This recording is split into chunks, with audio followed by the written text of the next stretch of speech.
Today is February 4th, 2024, and I wanted to provide an update on the experiment I've been working with in my temporary darkroom. It's in my utility room here in my home for now, until I build a proper one downstairs in the basement. But I left off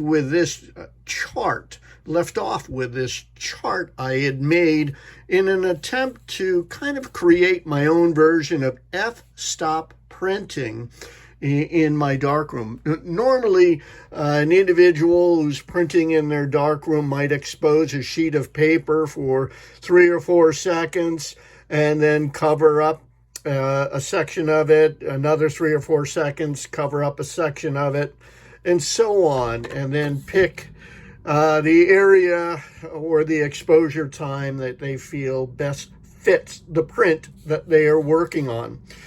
With this system here, I'm not only doing exposures horizontally, but I'm also doing them vertically. And I start with a number 0 contrast filter below the lens. And I will expose the entire sheet for 2 seconds. And then I will do another 2 seconds. And then another 2 seconds. And then I switch to 4 seconds and 4 seconds. Before I develop that sheet of paper that I've exposed, I will swap out the 0 contrast filter. And I will use the number 5 contrast filter. And I will move across the paper again, exposing in the same increments of time that I did walking up.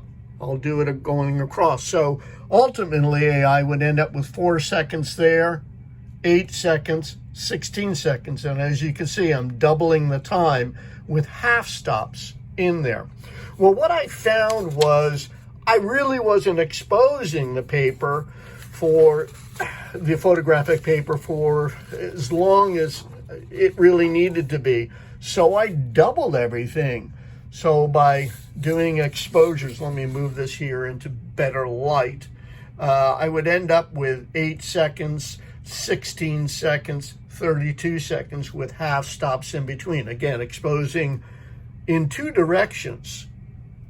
I've had some success. Well, I should back up a little bit.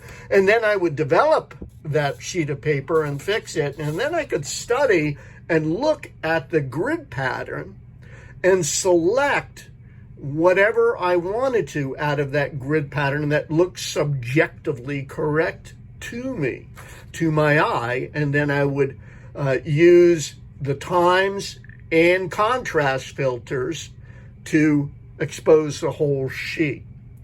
Now, I've had a little bit of success, but not the consistent success that I would like to have. So I went on eBay and I found myself a good copy of Gene Nocon's book, who kind of pioneered the f-stop printing system. So much so that he actually developed a timer, the Nocon timer, that did all of the calculations for you in the darkroom. And I've been studying, let me see if I can get to the page here, the chapter where it starts, the f-stop method of printing and basic exposure. So what he has done is worked up the math for matching what we have on our lenses for f-stop. You're not going to be changing the f-stop here on your enlarger lens. That's pretty inconvenient. But using calculated time to mimic what that would be if you were changing your exposure by using the aperture up there.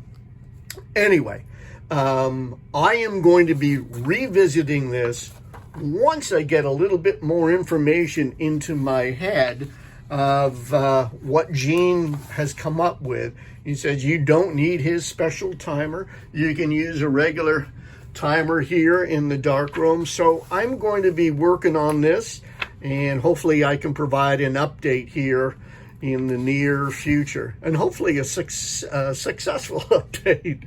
All right, that's it for today.